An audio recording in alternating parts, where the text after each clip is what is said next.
This 1903 portrait of a waitress looks polite until you notice the menu code. It seemed like a straightforward studio portrait at first. A young black woman in a crisp white apron, her posture careful, her expression composed. The kind of image that ends up in local history books captioned, "Service Industry Workers Turn of the Century." But one detail in the lower left corner of the frame would not let the investigator go. And once she understood what she was seeing, a photograph that had been displayed for decades as a charming piece of Americana revealed itself as something else entirely. A survival manual, a warning system, and evidence of a hidden network that helped black workers navigate a world designed to trap them. Corinne Blackwell had been the assistant curator of photography at a small regional history museum in Savannah, Georgia for 11 years. The museum occupied a former cotton merchant's house on a quiet square, the kind of building that had been renovated twice and still creaked when it rained. Corinne's specialty was vernacular photography of the Deep South between Reconstruction and the First World War. She had handled thousands of images in her career, portraits of families posed stiffly in their Sunday clothes, street scenes where black laborers were captured mid-stride, their faces blurred because the photographer had not bothered to ask them to hold still. Cabinet cards of white children with their black mammies, the enslaved or formerly enslaved women positioned slightly behind, their expressions unreadable. She knew the visual grammar of this era intimately. She knew how power arranged itself in the frame, who was centered and who was cropped, whose name was recorded and whose was not. So when the Tillman estate donation arrived in the spring of 2019, she approached it with the same mixture of professional interest and ethical exhaustion she brought to all such collections. The Tillmans had been one of Savannah's prominent families, their money rooted in rice and cotton before the war, then in banking and real estate after. The donation included ledgers, correspondence, and 3 boxes of photographs spanning from the 1870s to the 1940s. Most of the images were exactly what Corinne expected. Formal portraits of Tillman patriarchs with their watch chains and stern expressions, women in elaborate dresses seated in parlors, children with toys that cost more than a laborer's monthly wage. But in the third box, tucked between a faded wedding portrait and a damaged tintype, she found something different. The photograph was a studio portrait, approximately 5 by 7 inches, mounted on thick cardstock.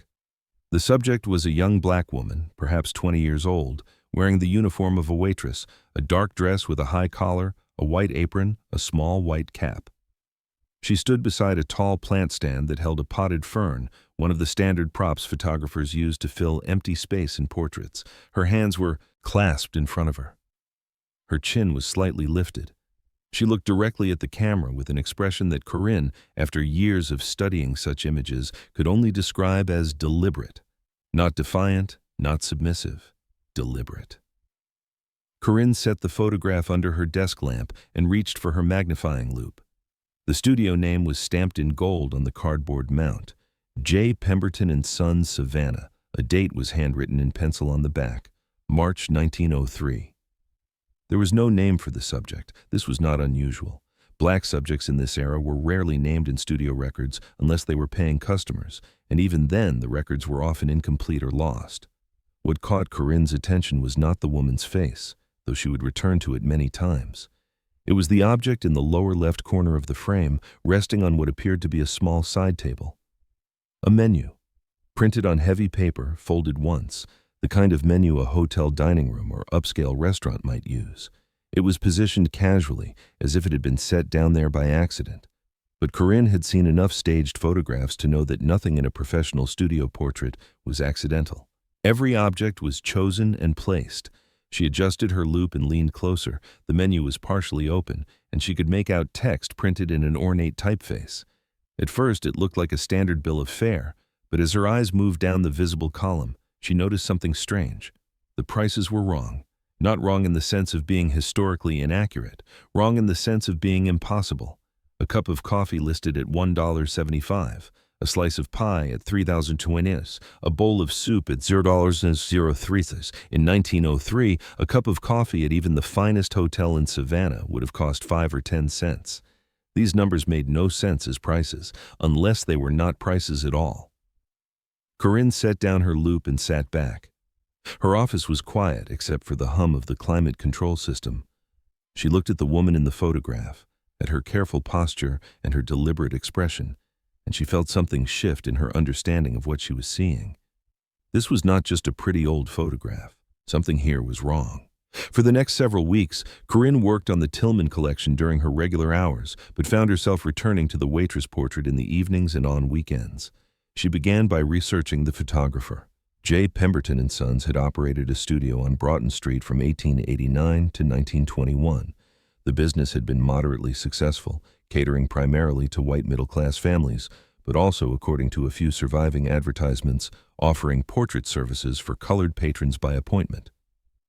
This was not unusual for the era. Some white-owned studios would photograph black customers, typically scheduling them for early morning or late evening sessions to avoid mixing their clientele. Pemberton's records had been partially preserved in the collection of a local historical society. Corinne spent 2 afternoons going through appointment books and receipt ledgers, searching for any entry from March 1903 that might correspond to the Waitress portrait. She found nothing. No name, no payment record, no notation. The photograph appeared to have been made without leaving any trace in the studio's books. She turned next to the Tillman family papers, hoping to find some explanation for why this portrait had ended up in their collection. The Tillmans had owned several properties in Savannah, including a hotel on Bay Street that had operated from 1892 to 1937. The hotel had employed dozens of black workers as cooks, porters, maids, and waitresses. Perhaps the woman in the photograph had worked there. But the hotel's employment records were incomplete. What survived consisted mostly of payroll summaries that listed workers by first name only, along with occasional disciplinary notes. Mary, warned for lateness. Bessie, docked half-day for breakage. Celia, dismissed for insolence. The names floated without context, attached to no faces, no histories, no families. Corinne reached out to Dr. Yolanda Freeman, a historian at Spelman College whose work focused on black labor and resistance in the post-Reconstruction South. She sent Dr. Freeman a high-resolution scan of the photograph and explained her confusion about the menu prices. 3 days later, Dr. Freeman called her. "Those aren't prices," Dr. Freeman said. "They're addresses, or rather, they're a system for encoding addresses. I've seen something like this before, in a collection of papers from a black mutual aid society in Charleston. The numbers correspond to street intersections in a grid system. The decimal point separates the east-west coordinate from the north-south coordinate." Corinne felt a prickle along the back of her neck. So, $1.75 would be 1st Street and 75th Block, or more likely some local variation. Every city had its own grid logic. You'd need to know Savannah's street layout in 1903 to decode it, but the principle is the same. This menu isn't advertising food. It's advertising locations, safe houses maybe, or employers to avoid, or places where a black worker could find help. After the call, Corinne pulled up historical maps of Savannah and began cross-referencing. The city's grid was famously regular, organized around a series of squares. If she assumed that the first number before the decimal indicated a north-south street and the numbers after indicated an east-west block, some of the prices on the menu corresponded to actual addresses. On 75 cent mapped to a location near the corner of Lincoln Street and East Broad. $3.20 was close to a spot on West Oglethorpe. $0.03 was harder to interpret, possibly a shorthand for a third location or a different kind of marker entirely. She photographed the menu section under higher magnification and noticed something else. Some of the items had small symbols printed beside them. A tiny cross next to the coffee, a small star next to the pie, a circle next to the soup. The symbols were easy to miss, no larger than the punctuation marks in the typeface, but they were clearly intentional. Corinne began to suspect that she was looking at a coded directory of some kind, a guide for black workers in Savannah that had been hidden in plain sight, disguised as a prop in a portrait that no one would think twice about examining closely. But a directory of what? Safe houses for workers fleeing abusive employers? Locations where one could find legal help or medical care? Meeting places for a mutual aid network? She needed more context. She needed to understand what life was like for a black waitress in Savannah in 1903, what dangers she faced, and what kinds of networks might have existed to help her survive. The world that Corinne uncovered in her research was one of pervasive and systematic exploitation. By 1903, the promises of Reconstruction had long since collapsed. Black Southerners were trapped in a legal and economic system designed to keep them in positions of dependency and vulnerability. Vagrancy laws made it a crime to be unemployed, giving police the authority to arrest any black person who could not prove they had a job. Convict leasing sent those arrested into labor camps where they worked in mines, on railroads, and on farms under conditions that often killed them. Debt peonage tied workers to employers through manufactured debts that could never be repaid. For black women, the dangers were compounded by gender. Domestic service and restaurant work were among the few employment options available, but both placed women in close proximity to white employers and customers who felt entitled to their bodies. Sexual harassment and assault were endemic, and reporting such crimes was effectively impossible. A black woman who accused a white man faced not justice, but retaliation, loss of employment, arrest on trumped-up charges, violence. Dr. Freeman put Corinne in touch with Dr. Marcus Holloway, an archivist at the Amistad Research Center in New Orleans, who specialized in black benevolent societies and mutual aid organizations. Dr. Holloway had spent decades studying the networks that black communities built to survive under Jim Crow, and when Corinne sent him the photograph, he recognized the menu immediately. "This is a route card," he said. "Not exactly like the ones used during slavery, but the same principle." During the antebellum period, the Underground Railroad used all kinds of coded systems: quilts, songs, hand signals. After emancipation, those networks didn't disappear, they adapted. Black communities in the South developed their own systems for sharing information about which employers were safe, which boarding houses would take you in, which doctors would treat you fairly, which neighborhoods to avoid. He explained that route cards were particularly common among service workers who moved between cities for seasonal employment. A waitress or cook might work in Savannah in the winter, then move to a resort town in the summer, then relocate again in the fall. Each move was dangerous.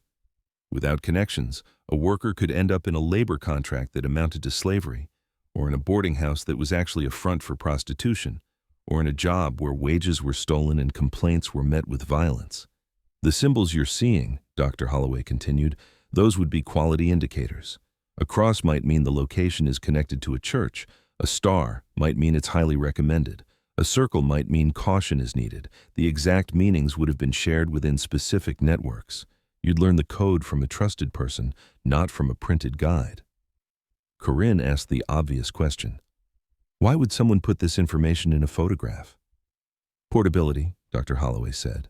"A menu in a photograph looks like decoration. It looks like nothing. A worker could carry this portrait in her luggage and no one would look twice. If she was searched by police or inspected by an employer, it was just a picture. But if she knew how to read it, it was a map of safe passage." Corinne returned to the photograph with new eyes. The woman's deliberate expression now seemed less like careful neutrality and more like a message. She had posed for this portrait knowing what it contained. She had looked into the camera and let herself be recorded holding evidence of a secret network, trusting that whoever received this image would understand. But who was she? Corinne had been calling her the Waitress for weeks, but the woman had a name, a history, a life beyond this single image. Finding her became an obsession. The breakthrough came from an unexpected source. Corinne had posted a query on a genealogy forum used by researchers tracing African American family histories, describing the photograph and asking if anyone recognized the coding system. A woman named Denise Watkins responded. She was a retired school teacher from Atlanta whose grandmother had worked as a cook in Savannah in the early 1900s. Denise had inherited a collection of papers and photographs that had been passed down through her family, and she recognized the symbols on the menu. "My grandmother used to talk about the guide," Denise wrote. "She said it was how black folks knew where to go when they were traveling. She had a copy of something similar, but it was destroyed in a house fire in 1947. I never knew exactly what it looked like until I saw your picture." Denise's grandmother's name was Ida Mae Watkins. She had been born in 1881 in rural Georgia and moved to Savannah as a teenager to find work. According to family stories, she had been part of a network of black women who helped each other find safe employment and housing. The network had no formal name, but its members sometimes called it the Sisterhood or the Chain. Corinne asked Denise if her grandmother had ever mentioned anyone who might match the description of the woman in the photograph. Denise searched through her papers and found a letter dated 1952, written by Ida May to her daughter. In it, Ida May mentioned a woman named Pearl who had worked with her at the Tillman Hotel and who had been the one who made the pictures that kept us safe. Pearl. It was not much, but it was a name. Corinne returned to the Tillman Hotel records with renewed focus. She found 3 women named Pearl in the payroll summaries from 1900 to 1910. Pearl J., who worked as a laundress, Pearl M., who worked in the kitchen, and Pearl T., who worked as a waitress from 1901 to 1905. The dates matched. Pearl T. had been employed at the hotel when the photograph was taken. Further searching turned up a single additional reference. In 1903, a woman named Pearl Thompson was mentioned in the Savannah Tribune, one of the city's black newspapers, as having contributed to a church fundraiser. The notice listed her occupation as domestic and her residence as a boarding house on East Huntington Street. Pearl Thompson. Corinne wrote the name in her notebook and underlined it 3 times. She contacted the Savannah-Chatham Metropolitan Police Department to request any historical records related to Pearl Thompson. After several weeks and multiple follow-up emails, she received a reply. There were no arrest records for anyone by that name. But there was something else. In January 1906, a complaint had been filed by a man named Gerald Tillman, a member of the hotel-owning family, alleging that a former employee named Pearl T. had stolen property from the hotel. The complaint had been withdrawn a week later with no explanation. Corinne read the brief document several times. Gerald Tillman had accused Pearl of theft, then dropped the accusation. Why? Had Pearl paid him off? Had she fled before she could be arrested? Or had something else happened? The answer came from Dr. Freeman, who had continued her own research into the networks Dr. Holloway had described. She had found a reference to the Savannah Sisterhood in the papers of a Black Baptist church in Atlanta, where several women who had fled Savannah in the early 1900s had eventually settled. One of the church's oral histories, recorded in the 1970s, mentioned a woman named Pearl who had been run out of Savannah for helping girls escape. The oral history was fragmentary, recorded from an elderly woman whose memory was fading. But it contained one crucial detail. Pearl had not just helped women find safe employment, she had helped them escape from specific situations, including forced labor and sexual coercion. She had used her position at the hotel to identify which workers were most vulnerable and to connect them with resources. The photographs she helped create were part of a larger system that included safe houses, legal assistance from sympathetic attorneys, and in extreme cases, organized escapes to other cities. Gerald. Tillman's complaint suddenly made sense. Pearl had been stealing, but not silverware or linens. She had been stealing workers. She had been helping black women leave situations that the Tillman family considered their property, and when they realized what she was doing, they tried to have her arrested. The withdrawn complaint suggested that Pearl had gotten away. But where had she gone? And what had happened to the network she had helped build? When Corinne brought her findings to the museum's director, Richard Carlisle, she expected interest, perhaps even excitement. What she got instead was caution. "This is fascinating research," Richard said, leaning back in his chair. "But we need to think carefully about how we present it. The Tillman family is still very prominent in Savannah. Several of their descendants are major donors to this institution. If we put up an exhibit that essentially accuses their ancestors of participating in forced labor." "I'm not accusing anyone," Corinne said. "The records speak for themselves. Gerald Tillman filed a complaint against a black worker who was helping other workers escape. The system of exploitation is documented in the hotel's own payroll records. Women were docked wages for breakage and insolence, creating debts they could never repay. That's textbook peonage." "Interpretation," Richard said. "These are historical practices that were legal at the time, common throughout the South. I'm not defending them, but I'm also not sure it's our place to single out one family." "We're not singling them out. We're telling the story of a photograph that they donated to us. A photograph that turns out to be evidence of black resistance to exactly the kind of system their ancestors benefited from. That's not accusation. That's history." The meeting ended without resolution. Richard asked Corinne to prepare a written proposal outlining how an exhibit might be framed. He would share it with the Board of Trustees for their input. Corinne spent 3 weeks on the proposal. She included high-resolution scans of the photograph, transcripts of relevant documents, statements from Dr. Freeman and Dr. Holloway about the significance of the find, and a detailed plan for an exhibit that would center Pearl Thompson's story while placing it in the broader context of Black survival networks under Jim Crow. She proposed reaching out to Denise Watkins and other descendants of women who had been part of the Savannah Sisterhood. She suggested partnering with the local chapter of the NBAT and with Black history organizations that could help ensure the exhibit was developed with community input. The board's response came 6 weeks later. They appreciated the research. They recognized its historical importance, but they were not prepared to move forward with a full exhibit at this time. Perhaps a small display case in the permanent collection with carefully worded interpretive text that avoided naming specific families? Perhaps a scholarly article in the museum's quarterly journal, which had a limited circulation? Corinne understood what was happening. The museum was afraid of losing donors, afraid of controversy, afraid of being seen as taking sides in a culture war over how the South remembered its past. The story of Pearl Thompson and the Savannah Sisterhood would be quietly filed away, acknowledged in principle but never allowed to challenge the comfortable narratives the museum had built its reputation on. She considered her options. She could accept the compromise, publish the article, and hope that someday a braver institution would take up the cause. Or she could find another way. She chose another way. Corinne reached out to a journalist named Michael Chen, who wrote for a regional magazine focused on Southern history and culture. Michael had a reputation for stories that complicated the region's dominant narratives, and he was immediately interested in Pearl Thompson. Over the course of several months, Corinne shared her research with him, introducing him to Dr. Freeman, Dr. Holloway, and Denise Watkins. Michael conducted his own interviews and archival research, eventually producing a long-form article that told the full story. The article, published in the spring of 2021, generated significant attention. It was picked up by national outlets and shared widely on social media. Historians praised its rigor.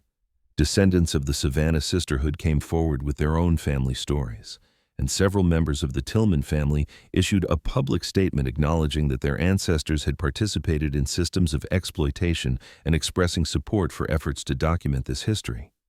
The museum, facing pressure from both the public and from within its own staff, reversed course.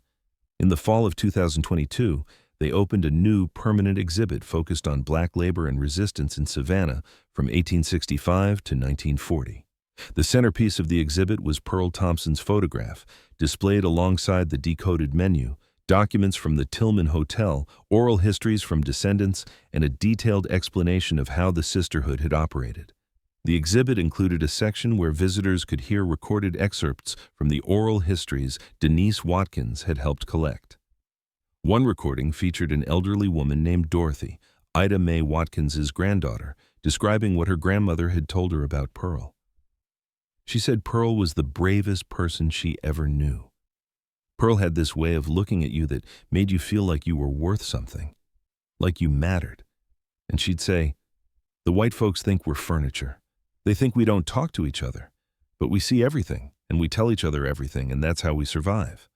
My grandmother kept a picture of Pearl her whole life, carried it with her everywhere. She said it was her good luck charm. She didn't know about the code until much later, but when she found out, she wasn't surprised. She said Pearl was always hiding things in plain sight. The exhibit also addressed what had happened to Pearl after she left Savannah. Records from the Atlanta Baptist Church indicated that a woman matching her description had arrived in Atlanta in 1906 and worked as a seamstress for several years. She married a man named Robert Lewis in 1910 and had 2 children. She died in 1943 and was buried in Oakland Cemetery.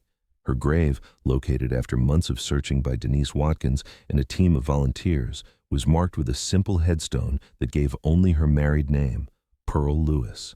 No one visiting the cemetery would have any idea who she had been or what she had done. At the exhibit's opening, Corinne stood beside the photograph she had spent 3 years investigating. Visitors moved past her, some lingering to read the interpretive panels, others pausing to listen to the audio recordings.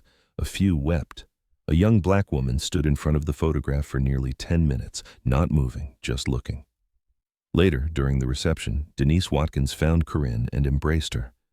"My grandmother would be so happy," Denise said. "She always said the truth would come out eventually. She just didn't live to see it." Corinne thought about Pearl Thompson, standing in that studio in 1903, looking into the camera with her deliberate expression.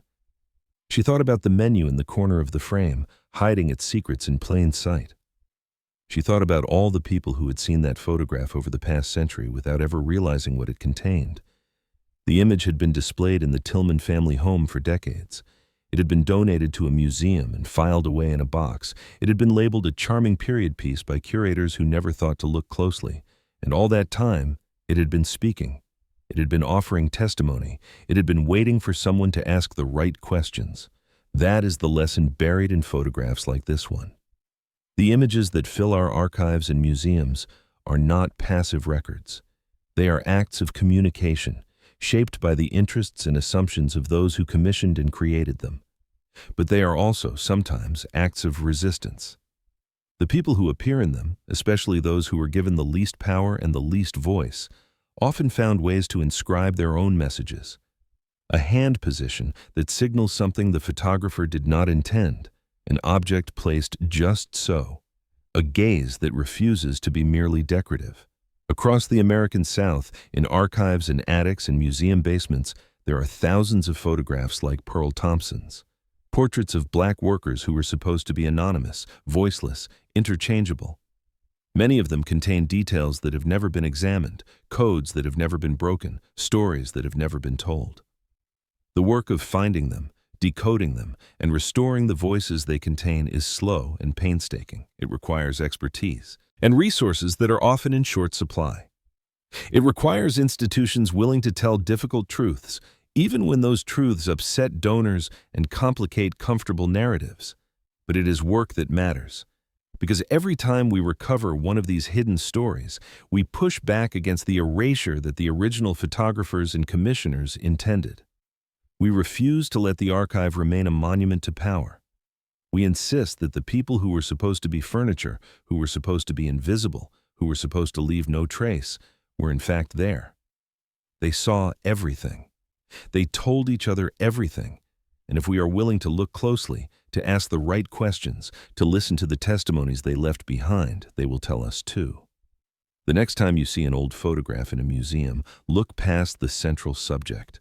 Look at the edges of the frame. Look at the objects that seem like mere decoration. Ask yourself what you might be missing. Ask yourself who put this image together and who might have found ways to put something in it that was never meant to be seen. You may be surprised what you find.